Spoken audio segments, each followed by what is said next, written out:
Hello and welcome.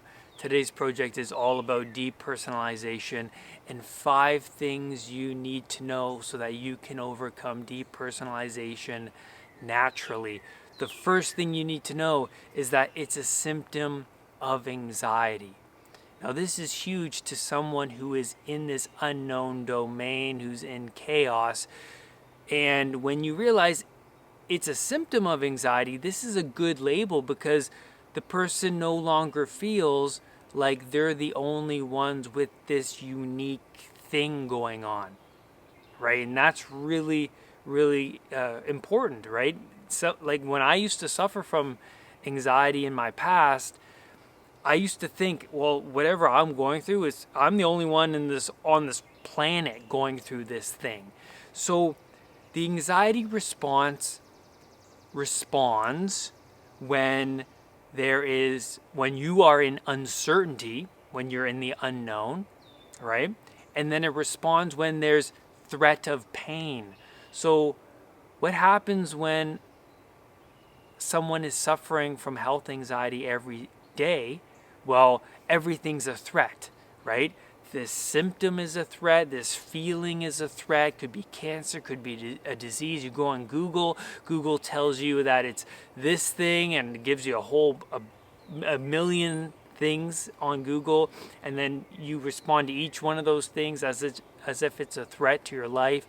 And so someone with health anxiety is living day to day as if everything is a threat, right? And so their anxiety response is continuously active, and so maybe their depersonalization is continuously active, right? And this anxiety response is a defense mechanism, and it's been around more than our thinking brain. It's been evolving in us for hundreds of thousands of years.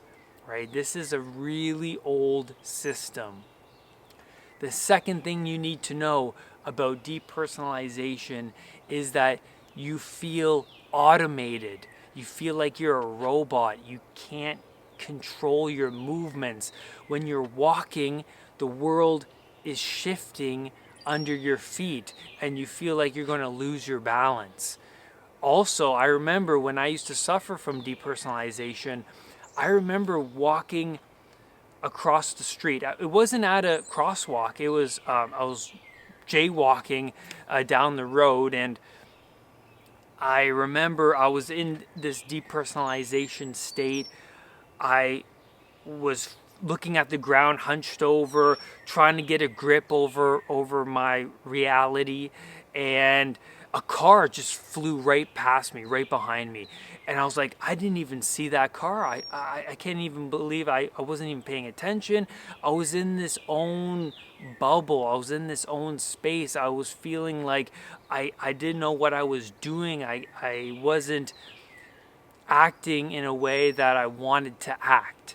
And this was fearful for me. And that fear kept the depersonalization alive, which I will get into soon. And so what happens when you feel automated? Well, the anxiety response, it takes over, right? Like I said before, this is a system that's been around for hundreds of thousands of years. This is unconscious, right? So this system, it takes over. And because it's there as a defense mechanism to keep you safe, right? And so you might also feel like you're numb, like this numbness, that everything is so beyond you and that you can't get a grip over your reality. The third thing you need to know about depersonalization is the blurry vision, the shallow depth of field, the fogginess. This was a huge thing. This symptom overwhelmed me. And when someone is in depersonalization, everything in their environment has become relevant. What does that mean? Well, say you get lost in the woods. What happens? Everything wasn't relevant when you're in the woods, right? You're all just on the path. There's trees, like the woods are supposed to be. You don't pay attention to every little thing because you know you're in the woods, right? But when you're lost in the woods, everything becomes relevant, everything becomes a threat, right? So what happens when you're at home in some known territory that that you thought was known? So what happens when you're just at work or on the subway or in your car or at the mall? It should be known to you, but no, it's not. Everything's a threat. Everything becomes relevant, right? And that's overwhelming to someone suffering. So now that everything is a threat, you're in this depersonalization. You don't know where you are. You're in a territory that is unknown to you. Every symptom is now a threat to your life. Every strange feeling, the shallow depth of field is a threat to your life. You think you're going crazy. The fogginess in the mind is a threat to your life. The shallow breathing, the racing heart, everything has become relevant because you're in a place of uncertainty, right? Remember, like I said before, the anxiety response responds when you are in the uncertainty, right? So now that you're in the uncertainty, your anxiety response is active, and so your depersonalization is there. You're in a place you don't know where you are, right? The fourth thing you need to know about depersonalization is that it feels like you're going crazy. That's the thing when you are in this anxiety response, because the amygdala, the part of the brain that initiates this anxiety response, takes over all other brain processes. Why? Well, it needs to respond to the perceived danger, the threat, and it needs to respond to that threat instantly. So it takes over. And that's why it's hard to think your way out of depersonalization. It's hard to think your way out of panic because that thinking brain becomes compromised. The anxiety response takes over. And the thinking brain has trouble comprehending what is going on in this uncertainty because the anxiety response is like, whoa, there's a danger here. I need to keep you alert. I need you to figure it out, right? And so that's part of the thinking brain, is to figure it out, but it's hard to get that thinking brain active and rolling, right? It's very, very difficult.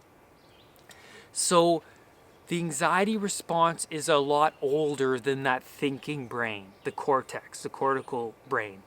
The anxiety response is a lot older, and it is more evolved, and it's more dominant. So that's why it's hard to think your way out of depersonalization, because you're dealing with this old system, this extremely old system, the boss of your brain, right? The amygdala, the boss. And it took over, and good luck getting out of that one. So this brings us into the fifth thing you need to know about depersonalization, and it's that you need to surrender to it, right? Surrender, because if you try and gain control, because that's what anxiety sufferers are doing. That's what I used to do. I tried to gain control over this crazy feeling of depersonalization because it was so overwhelming, right? And when you're in the unknown, when you're in uncertainty, what do you try to do? You try to make things known. You try to make things certain. And so you try and gain control. You want to gain control, but the more you gain control, the more you lose, right?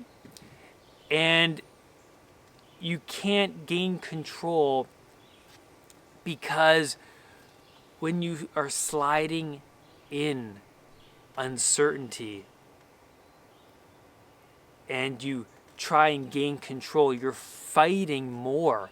And that fight is is making things more unknown, because when you try and fight it and you're not getting the results that you want, you slide more and more into uncertainty, right? And then the symptoms enhance themselves.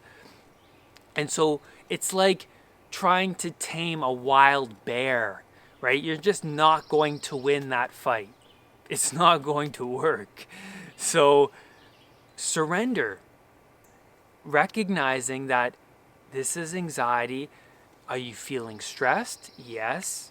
Are you feeling overwhelmed? Yes. Are you obsessing over your symptoms? Yes.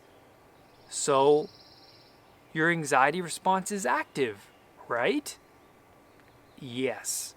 So accept it. You know what? If I try and fight with these feelings, they're only going to enhance themselves. So breathe and just think, if it kills me, let it kill me. If I faint, I faint.